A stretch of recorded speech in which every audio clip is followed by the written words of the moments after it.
Hey,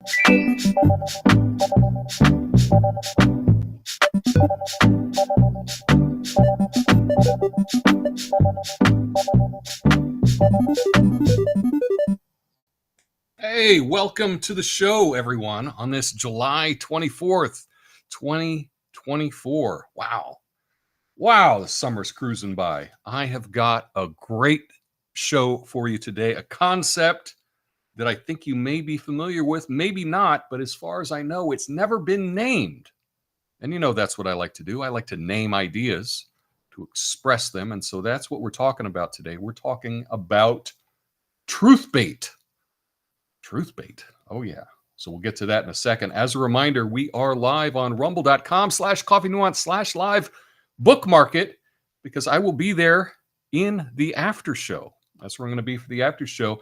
I may do something different today. I might end it early on YouTube. We'll just have to see. But we're also live on YouTube. What's up, everybody on YouTube and on X.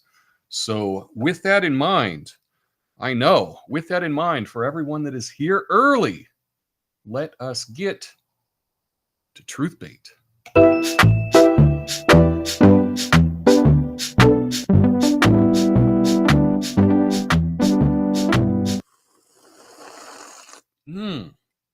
I don't know why my second camera makes me look all red. I got to fix that. But welcome to the show, everyone. Folks, there's a trend in politics and media these days, and it's called truth bait. Now, before you think I'm talking about some new app that tells you the best place for fish to fish for compliments. Let me explain. Truth bait is when you put out real information that looks so fake, it makes those Nigerian prince emails look legitimate. It's like a game of reverse catfishing for conspiracy theorists and political pundits. You present the truth in such a bizarre way that it sends critics into a frenzy. And then you sit back and watch the fireworks. It's like setting a trap with real cheese, watching the mice lose their minds. Now, remember the whole mess with Obama's birth certificate? Yeah, they released it. And immediately everyone from your crazy uncle on Facebook to your overly enthusiastic friend at the bar is yelling, "It's a Photoshop job. Where's the proof?" Looks like it was put together by someone who failed intro to graphic design. People, this isn't a middle school art project. It's a birth certificate. But no, it looked so fake, people couldn't help but take the bait. And those that questioned it, well, they were framed as racists by the media. Operation Success. Critics look like idiots, and everyone else, they just move on. And then, it's not just one side of the aisle playing this game. Oh no, politicians across the spectrum, they love truth bait. They can't resist. It's like catnip for these guys. They present something so outlandish, the opposition can't help but pounce. Then, when the real story drops, everyone looks ridiculous. It's bipartisan lunacy. Let's not forget the media. The media eats this up like it's their last meal. Breaking news. Did a politician actually tell the truth? We have exclusive coverage from experts with questionable backgrounds. They gobble it up because nothing sells like controversy. But then the real story drops and suddenly they've got egg on their face. And this isn't new, folks. History is full of truth bait. Take the Dreyfus affair in France back in the 1890s. Alfred Dreyfus, French army officer, was accused of treason. They had documents, accusations, the whole shebang. Critics said, "This is an obvious setup. The documents are fake." And yet the French government and the media played it up, making the critics look like conspiracy nuts and anti-patriotic lunatics. Now, years later, when Dreyfus was exonerated, damage was already done. Critics had already been discredited. So remember, folks, next time you see something that looks too crazy to be true, it just might be crazy enough to be true. And if you're one of those critics who loves to shout fake news at everything, beware. Truth bait is out there. It's coming for you. Now, if you'll excuse me, I'm off to Photoshop my birth certificate. Apparently that's a thing now. My name's Tom Coffey. This is the Coffee Nuance Show, the least watched, censored commentary and news show live right now. Flame on.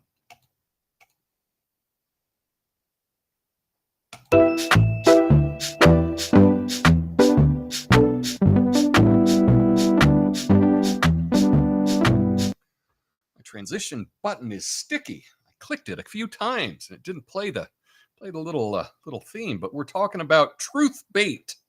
Truth bait.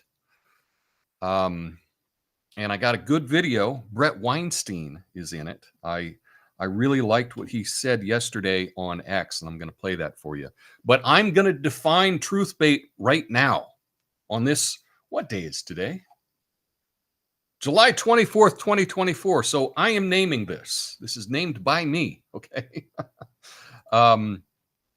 But truth bait is a psychological operation strategy in which genuine information is presented in a manner that makes it appear false, questionable.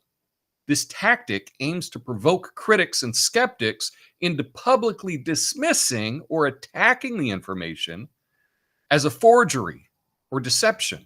Once the truth is revealed, the critics are discredited, undermining their credibility and trustworthiness. The operation leverages the initial doubt to create a scenario where the eventual validation of the information exposes the critic's misjudgment, thereby eroding their influence and authority. And that's what I think happened here. Now, one of the examples that I used in the monologue was the Dreyfus affair.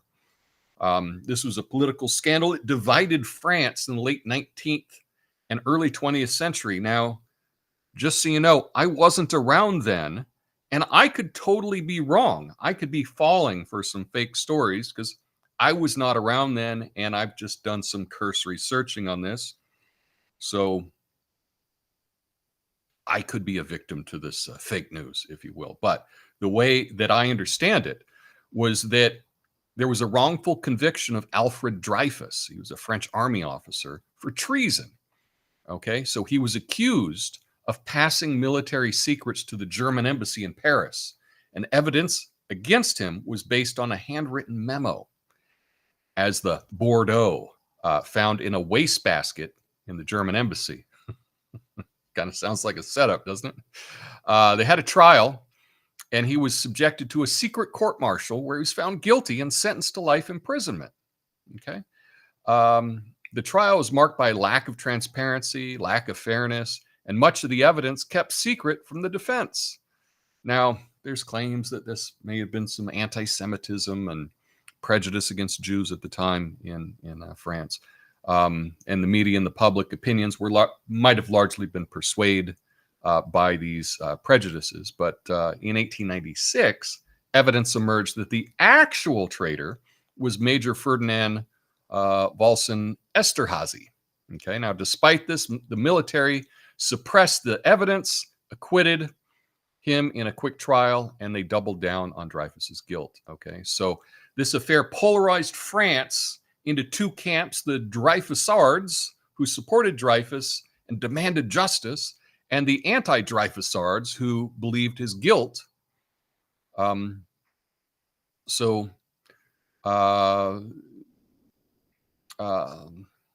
Emile Zola, a prominent novelist, published an open letter titled J'accuse, I accuse, in 1898, accusing the government and military of a cover-up, which intensified public debate. So that's what we're talking about today. This is an interesting psychological operation, and Brett Weinstein had a really interesting take on this, and I want to play this video from X, and I think this will further illustrate it. And then I'm going to get into, actually, before I play the Brett Weinstein thing, I want to show you something, because in the monologue I talked about Obama's birth certificate, and I have used this as an example.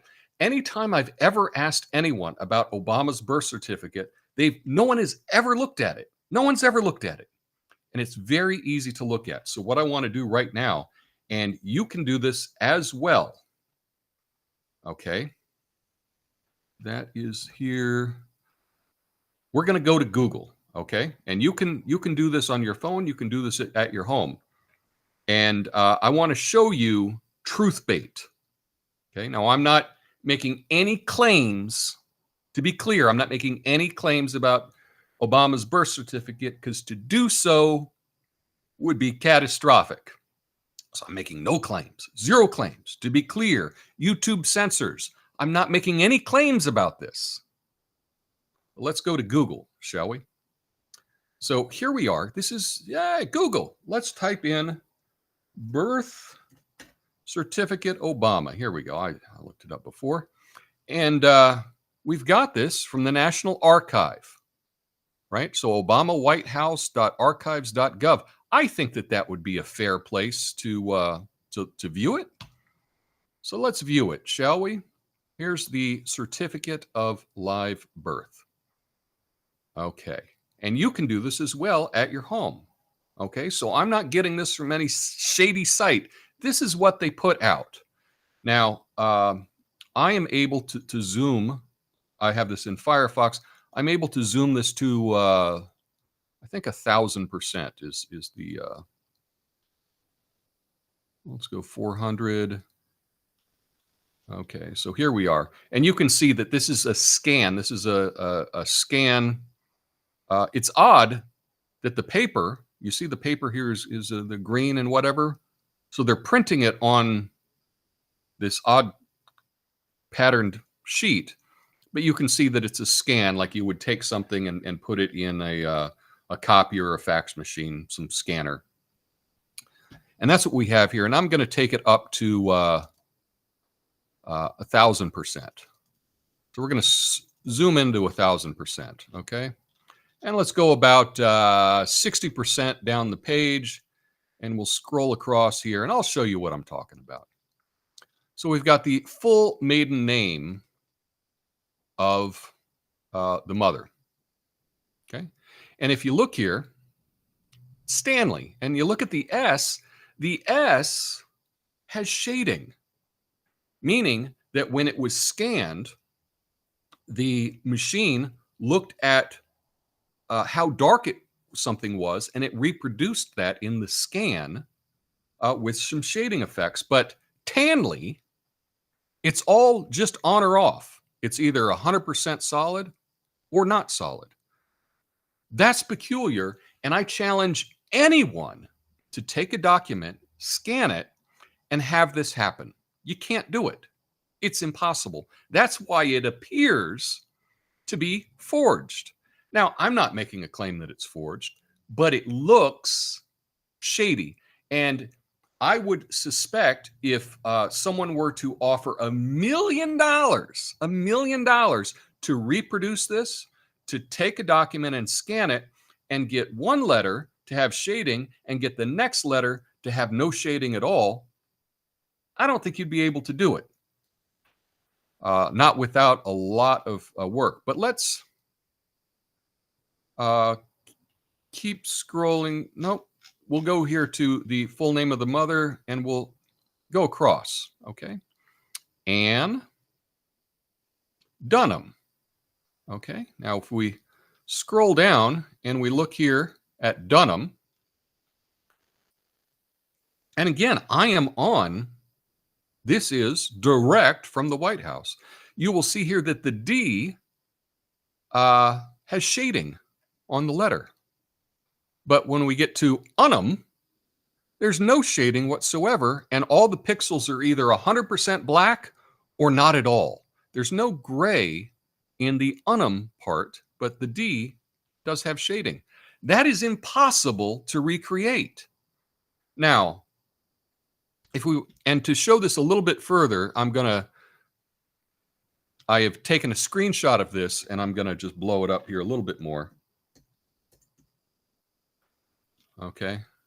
So when we look here, you look here that the D, we've got shading, and then the U, there's zero shading whatsoever, and it's 100%. And that's, oh, let me scroll down a little bit more. Can I scroll down a little more? Can I not go down further? What's up? Okay. Why can I not go down further? Let me see. I want to make sure I get this right. I don't know how to do that. Huh. Okay. Either way, when we look here, the D, you can the left hand I'll zoom out just a touch. There. Let's see if I can go down further. No.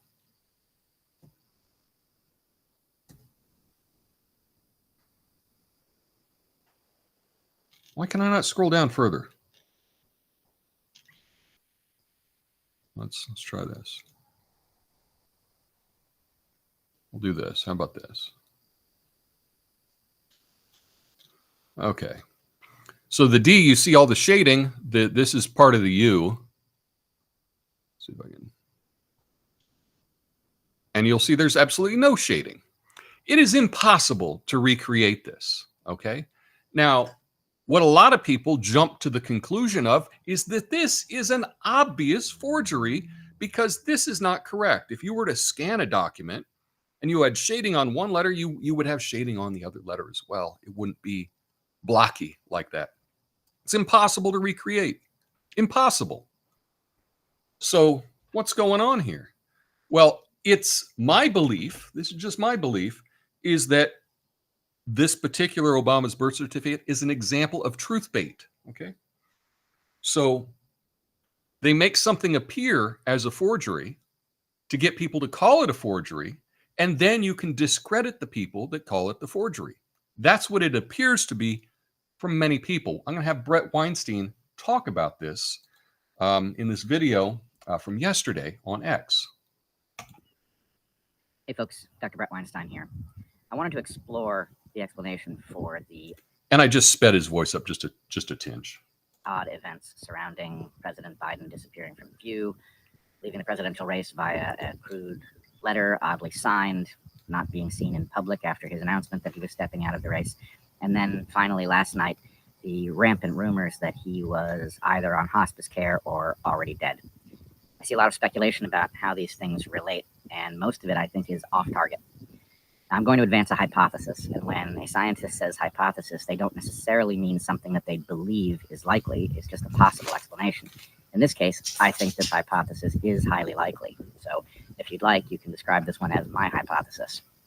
My hypothesis in this case is that the many different kinds of evidence that President Biden could not be seen in public was actually a psyop, and that psyop had a likely target. The target would be folks who take the possibility of conspiracy seriously and have been exploring the various potential explanations for the assassination attempt on President Trump online, and especially on X/Twitter. So you need to know a little history to understand why I would think such a thing. The first piece of evidence you need to know about is that the term conspiracy theory was actually spread by the CIA in 1967, I believe, with the explicit purpose of discrediting people who were exploring alternatives to the official explanation as delivered by the Warren Commission for the JFK assassination.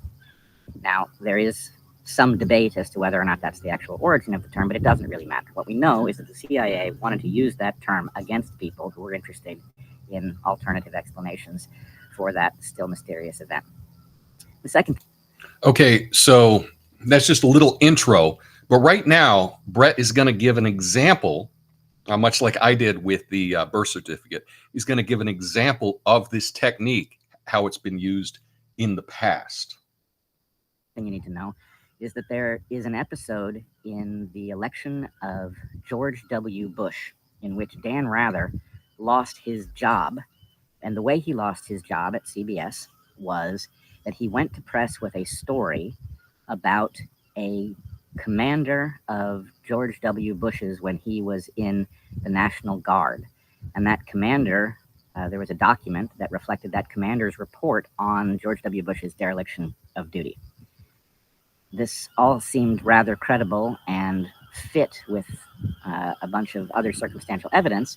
But when Rather took it to press, I believe on 60 Minutes, it turned out that the letter that he went to press with was a forgery. And this was detected by sleuths on the much earlier internet who were able to establish that the font used was a computer font and that it would not have been consistent with the typewriter that would have been used back when George W. Bush was serving in the National Guard. Now, the irony of that whole story is that the story was likely not false, that effectively they forged a letter that probably existed in real form. But that was too complex to rescue Dan Rather. Dan Rather took the heat for having published a document that, in retrospect, he should have known was a forgery, even if what it reported was the truth. Now, if you've tracked that whole story as I've described it here, what you'll come to understand is that somebody figured out a way to take a fact, which was that George W. Bush was not serious as a pilot when he was in the National Guard and didn't show up for work, and disappear it from the record by creating a forgery that said that that was true and then exposing the forgery. Okay, so you understand how this was done in the past. And I think that that was a good example. But lastly, Brett is going to talk about how this relates to what's happening right now with Biden over the past week. Now, one of the things that would lead people to believe that what happened over the past week with Biden, what's happened is, Brett will describe it, but I do want to just play real quick. Here is a video of Kamala talking where she makes a slip up and she wants to say a recording and she catches herself. That's right at the beginning of this clip. And then goes on, and the voice from Joe Biden does not sound like Joe Biden. It does sound like, it doesn't sound like him, right? It does sound fake. And so doing this would get a lot of people to say, oh my God, Joe Biden's dead or something. And then later Joe Biden can be revealed and discredit all of the people that were calling this out. So here's the conclusion of what Brett says about this. I think we've just seen a variation of this. We've seen a so here's the Kamala clip. This is real quick. It is so good to hear our president's voice. Joe, I know you're still on the call, and we've been talking. I know you're still on the recording. You're on the call. So that's what she says right at the beginning. You can hear that. Here we go. It is so good to hear our president's voice. Joe, I know you're still on the call, and we've been talking every day. You guys heard it from Doug's voice. We love Joe and Jill. We really do. They truly are like family to us.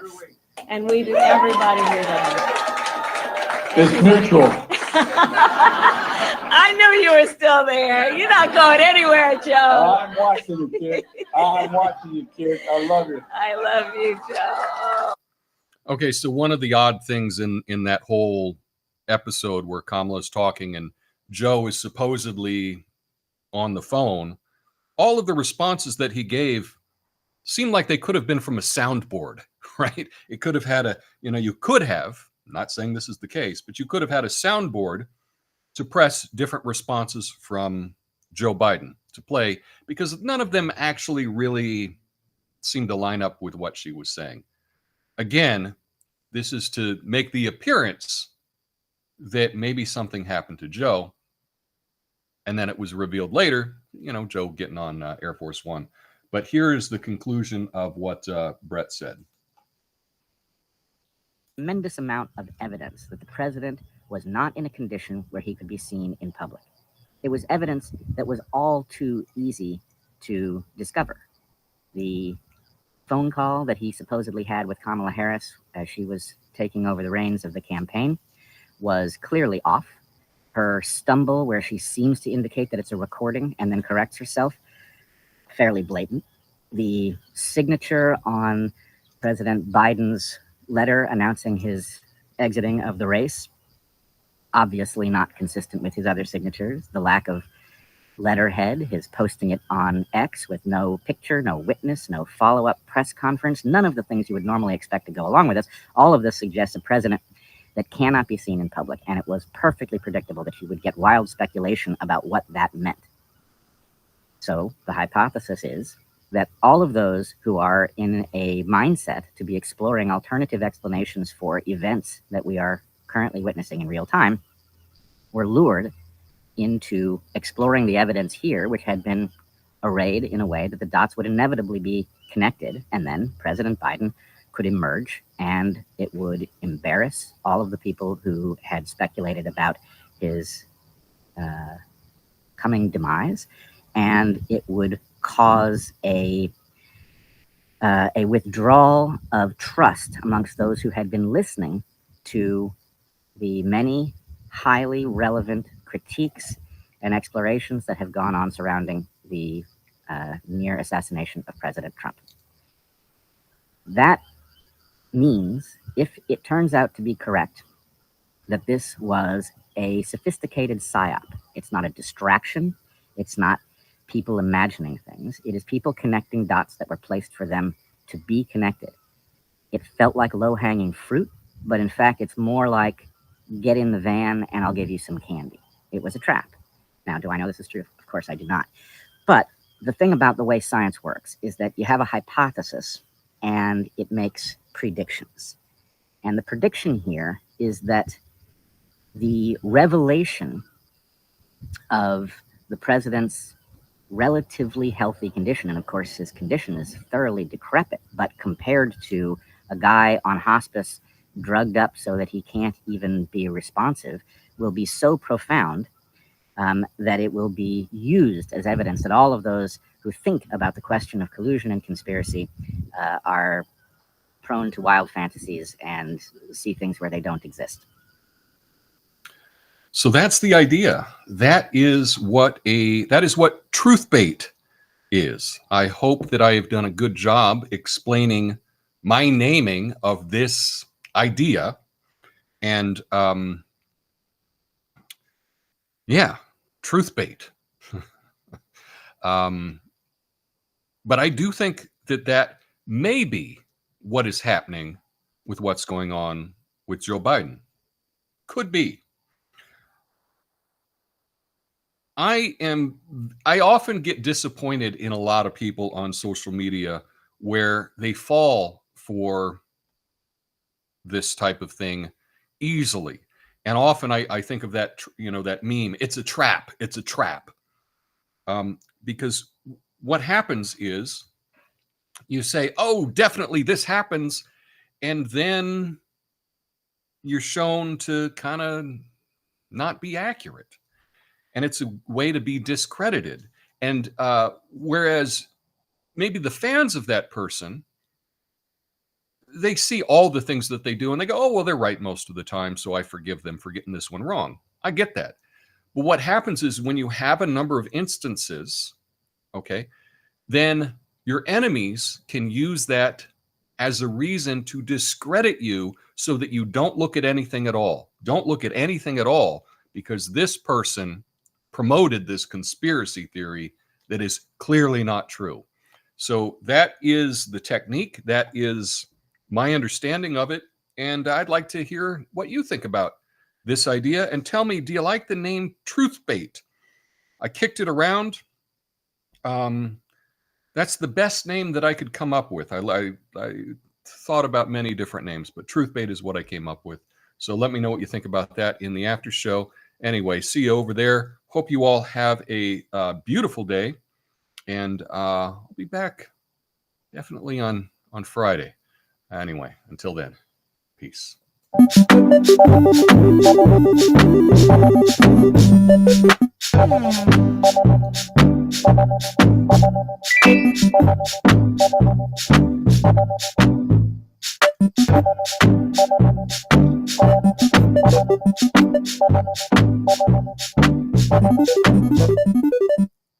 Yeah, thanks for sticking around, everybody. What's up, John?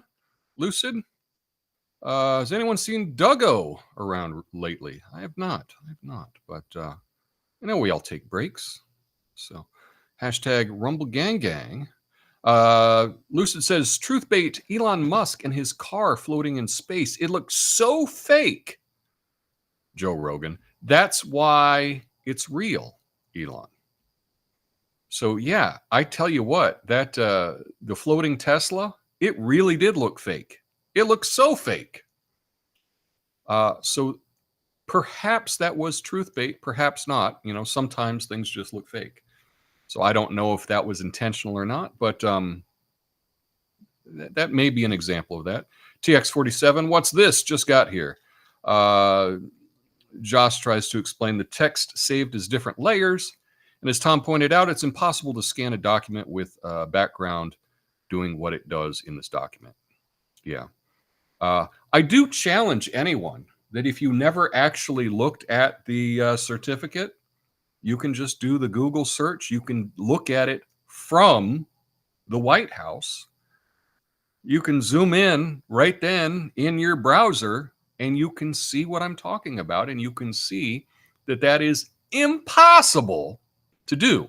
And if you think that it is possible, I challenge anyone to do it, to take any kind of document with a signature on it, with text on it, and get part of a word to have shading and the other part of the word to not. You can't do it. It's impossible.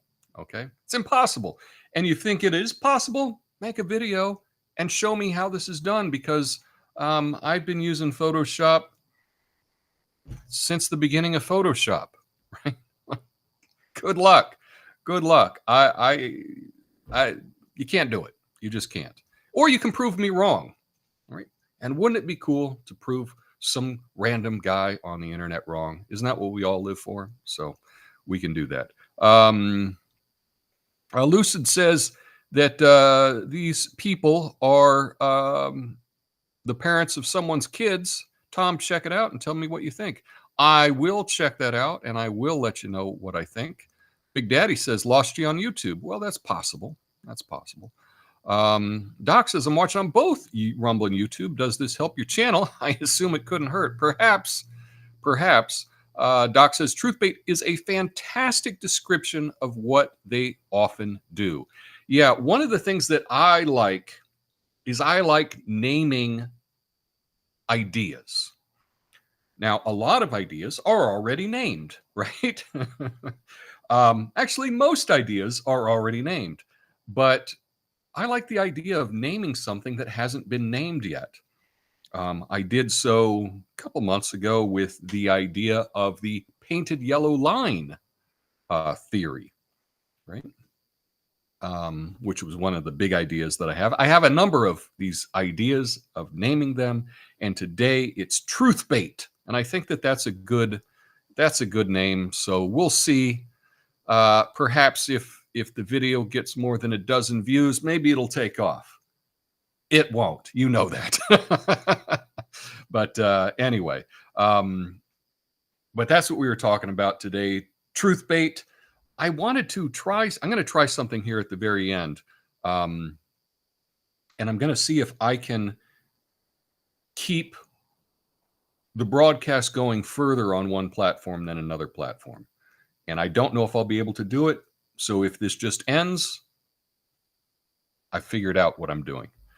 But anyway, I'll be back on Friday. Thanks everybody for what? Smashing that like button. You know, we'll get 50 likes, maybe even before we get 50 views. You know, who knows? Who knows? And but that's the idea of the day. And I encourage you to just think about this idea. I think it's a really, really interesting idea. And a lot of times people are always concerned about, why would they do that? Why would they do that? You know, you try to come up with a theory to explain something. People say, why would they do that? Well, now with this definition of Truthbait, now you understand why it is done. It's done to discredit critics. So, yeah. Doc says, I sent the video camillery to several friends and they liked that term. Yeah, I like the term camillery. So far, I haven't heard anyone else use that term, but maybe that's supposed to be a secret, that it's that Kamala's a proxy for Hillary. Who knows? I don't know. Anyway, that's all I have for you today. I will hit the bye-bye music, and then I'm gonna do a little experiment just for me. They knew what it meant. Right on. Okay, anyway, you all have an awesome day. Until next time, peace.